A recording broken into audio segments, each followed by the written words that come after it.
ही कथा आहे एका आई आणि मुलीची, ज्या एकाच व्यक्तीच्या जाळ्यामध्ये अडकतात आणि पुढे जे होते ते तुमच्या काळजाचा ठोका चुकवणार आहे. ही सत्य घटना आहे आंध्र प्रदेशातील कुर्नूल जिल्ह्यातील. कुर्नूल इथे तिरुमल राव एका बँकेमध्ये मॅनेजर म्हणून कामाला होता. ऐश्वर्या देखील तेथेच काम करत असे. ऐश्वर्याचे वडील बऱ्याच वर्षांपूर्वी मृत झालेले होते. त्यामुळे ऐश्वर्या आणि तिची आई अशा दोघेच राहत होत्या. ऐश्वर्या आपल्या आईचा एकुलता एक आधार होती. ऐश्वर्या दिसायला सुंदर होती, तरुण होती, तसेच बोलकी होती. त्यामुळे हळूहळू तिरुमलची नजर तिच्यावरती पडू लागली. तिचं सौंदर्य पाहून तो तिच्यावरती मनोमन प्रेम करू लागला. पण त्याच्या आणि ऐश्वर्याच्या वयामध्ये बरेचसे अंतर होते. त्यामुळे त्याला आपण तिच्यावरती प्रेम करतो हे बोलण्याची हिंमत नव्हती. बरेच दिवस तो फक्त तिला आपल्यामध्ये कसे गुंतवावे या गोष्टीवरती विचार करत होता. त्याने बऱ्याच वेळा प्रयत्न केले, पण यश मात्र त्याच्या हाती लागत नव्हतं. एक दिवस त्याने ठरवलं, ऐश्वर्याला आपल्या प्रेमाची कबुली द्यायची. त्याने तिला काही कामानिमित्त आपल्या केबिनमध्ये बोलावलं. तिच्यासमोर काही फाईल मांडून ठेवल्या. तिला काही हिशोब तपासायला सांगितले. ऐश्वर्या आपलं काम करण्यामध्ये मग्न होती. तेव्हा तिरुमल आपल्या खुर्चीवरून उठला. तिच्याशी बोलता बोलता तो तिच्या खुर्चीच्या मागे जाऊन उभा राहिला. अगोदर त्याने आपले हात तिच्या खांद्यावरती ठेवले. ऐश्वर्याला स्पर्श काही वेगळाच जाणवला, पण तिने मात्र काहीही प्रतिकार केला नाही. जणू तीही त्या गोष्टीची वाट पाहत होती. ऐश्वर्या प्रतिकार करत नाही हे पाहिल्यावरती त्याच्यामध्ये अजून थोडी हिंमत आली. आता त्याने तिला विचित्रपणे स्पर्श करण्यास सुरुवात केली. तेव्हा मात्र ती लगेचच उठून उभी राहिली. ते पाहून तिरुमल घाबरला, पण त्याला काही कळण्याच्या आतच त्याचं लक्ष तिच्या चेहऱ्याकडे गेलं. तेव्हा तिच्या चेहऱ्यावरती हास्य होतं. ते पाहून त्यानं तिला मिठी मारली. तेव्हा तिनेही तितक्याच अधीरतेनं त्याला मिठी मारली. झालं, दोघांचं तेव्हापासून प्रेम प्रकरण सुरू झालं. हळूहळू तिने स्वतःला त्याच्या स्वाधीन केलं. आता तिला शारीरिक सुखही मिळू लागलं आणि त्या बदल्यात तो तिला पैसेही देऊ लागला. तरुणी निवांतपणे उपभोगासाठी मिळाल्याने तोही खुश होता. गेली 3 ते 4 वर्ष त्या दोघांमध्ये शरीर संबंध सुरू होते. या संबंधी त्याचं तिच्या घरी येणं जाणं नेहमीच झालं होतं. याच काळात त्याची नजर तिच्या आईवरती पडली. तिची आई ही अजूनही तरुणच होती. तरी तिची मुलगी तरुण असली तरी देखील तिचं तारुण्य देखील अजूनही तसंच होतं. ती खूप सुंदर दिसत होती आणि तिच्या देहावरती तारुण्याची नशा चढलेली होती. तिरुमलची नजर आता तिच्या देहावरती फिरू लागली. तो तिच्याशी जवळीक साधू लागला. तिला भेटवस्तू आणि पैसे देऊ लागला. तिलाही तो आवडू लागला. तिरुमलला हा खेळ ऐश्वर्याच्या नजरेतून सुटला नाही. तिरुमल आपल्या आईला इतकं का खुश ठेवतोय हे तिच्या लक्षात आलं, पण त्याला दुखावून चालणार नव्हतं. त्याच काळात ऐश्वर्यासाठी एक स्थळ आलं, जे खूप श्रीमंत घरातील होतं. मुलगा श्रीमंत होता. त्यांचा जमीन खरेदी विक्रीचा व्यवसाय होता. त्याची आवक चांगली होती. तेजेश्वर आणि त्याच्या घरचे लोक ऐश्वर्याला पाहण्यासाठी गेले. तिला पाहताच तो तिच्या रूपावरती भाळला. तिच्या सौंदर्याने सगळ्यांनाच भुरळ पाडली आणि त्यांनी लगेचच पसंती कळवली. श्रीमंत स्थळ असल्यामुळे तिची आई लग्नासाठी दबाव आणत होती. लग्नाची तारीख ठरली 13 फेब्रुवारी. पण त्याआधीच ऐश्वर्या घरातून पळून गेली. ती जवळजवळ 2-3 महिने बेपत्ता होती. तिचा शोध घेतला जात असताना कळलं की ती प्रियकर तिरुमल याच्यासोबत पळून गेली होती. तिरुमलला काहीही करून तिच्या शरीराचा उपभोग घ्यायचा होता. तिचं लग्न झालं असलं, ती नांदायला गेली असली तर त्याच्या हाती लागली नसती. त्यामुळे त्याने तिला आधीच आपल्या जाळ्यात ओढलं आणि घेऊन पसार झाला. त्यानं तिला एका फ्लॅटमध्ये ठेवलं होतं, जिथे तो रोज तिच्यासोबत शरीर संबंध करून तिचा उपभोग घेत होता. तिची आई सुजाताला भेटून तो सांगायचा, तू काही काळजी करू नकोस, ती सुखरूप आहे. तेव्हा तिच्या आईच्या लक्षात आलं, ऐश्वर्या कुठे असेल, पण ती काही बोलली नाही. तिरुमल सुजाताला भेटल्यावर शरीर संबंध करून भोगत होता. दोघी मायलेकी दोघीही तिरुमलच्या तावडीमध्ये सापडल्या होत्या. तो दोघींबरोबर वासनेचा खेळ खेळत होता. इकडे ऐश्वर्या गायब झाल्याने तेजश्वरच्या लग्नाचा विचार रद्द झाला होता. तो आपल्या कामात व्यस्त राहिला. तिचं लग्न मोडलं तर तिला आयुष्यभर त्रास होईल हे तिरुमलच्या लक्षात आलं. त्याऐवजी तिचं लग्न लावून द्यायचं आणि नंतर नवऱ्याकडून घटस्फोट घेऊन पोटगी मागायची.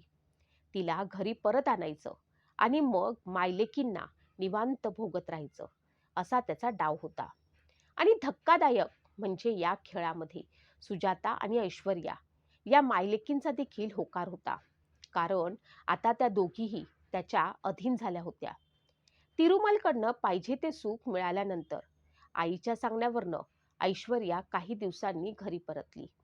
त्यानंतर त्या मायलेकींनी तेजस्वरची भेट घेतली. त्याला समजावून सांगण्याचा प्रयत्न केला. त्यावेळी ऐश्वर्याने लाडीक चाळे करत तेजस्वरला सांगितले, तिच्या आईकडे हुंड्याचा खर्च परवडत नसल्याने ती खर्चाची तडजोड करायला नातेवाईकांकडे गेली होती. त्या दोघी मायलेकींची तेजस्वरला ती गोष्ट पटवून सांगितल्याने त्याचाही विश्वास बसला. त्याने लग्नाला होकार दिला.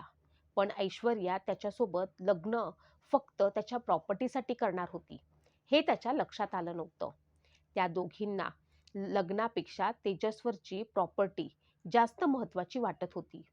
लग्न झाल्यानंतर तिरुमलच्या मदतीने तेजस्वरला संपवायचं आणि त्याची प्रॉपर्टी मिळवायची, असा डाव या तिघांनी आखला.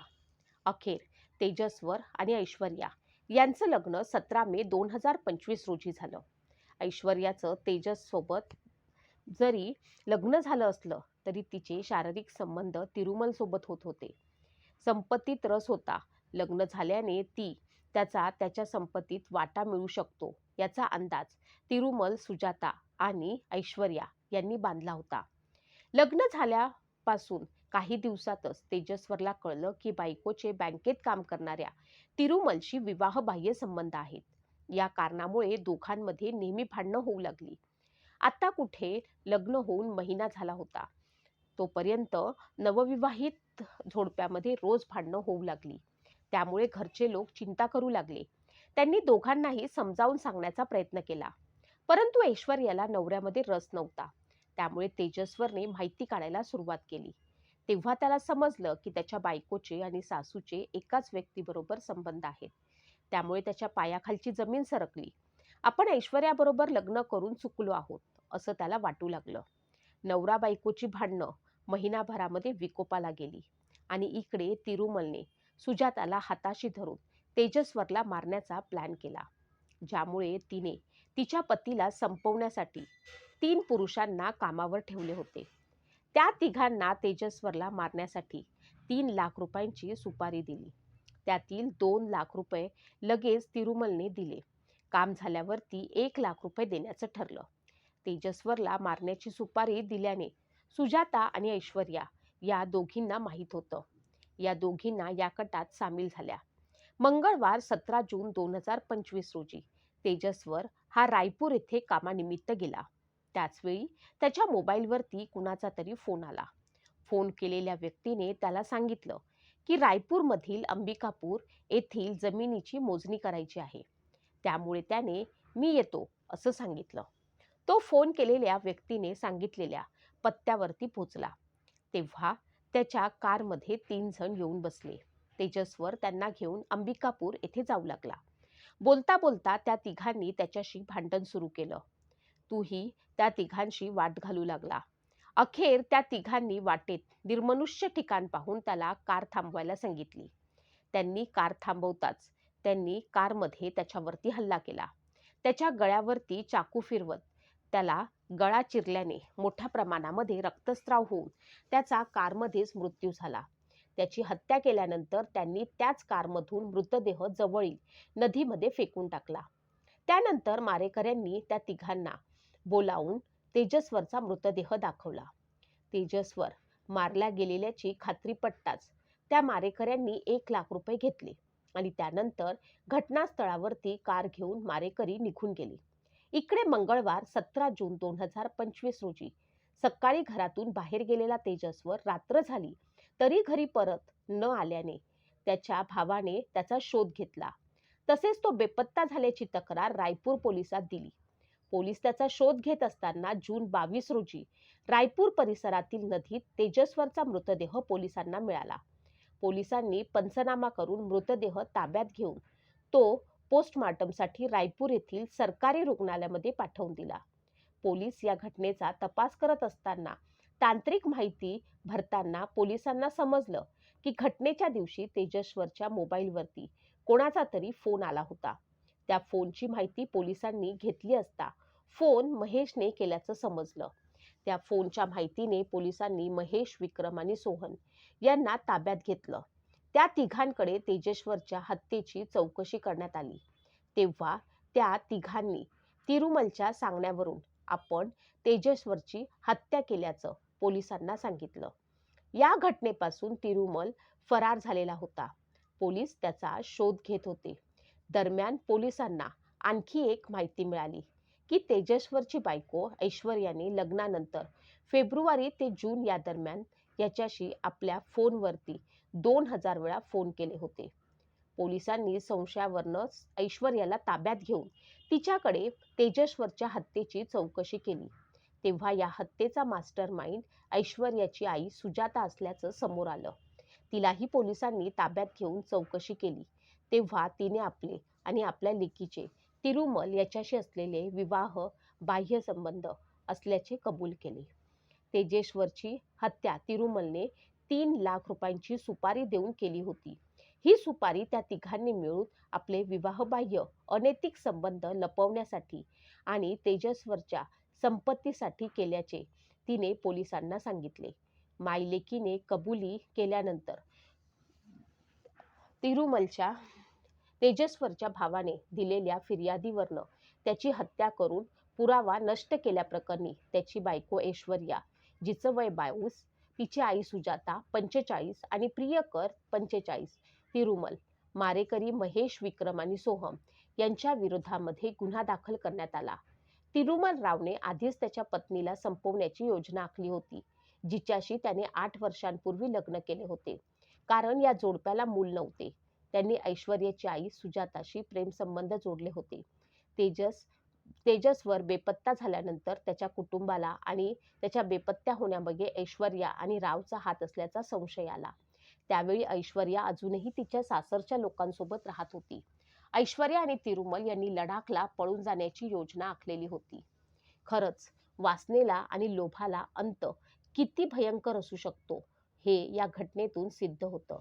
या घटनेबद्दल तुमचं काय मत आहे ते कमेंटमध्ये नक्की सांगा आणि अशाच नवनवीन सत्य घटना ऐकण्यासाठी चॅनलला नक्की सबस्क्राईब करा. धन्यवाद.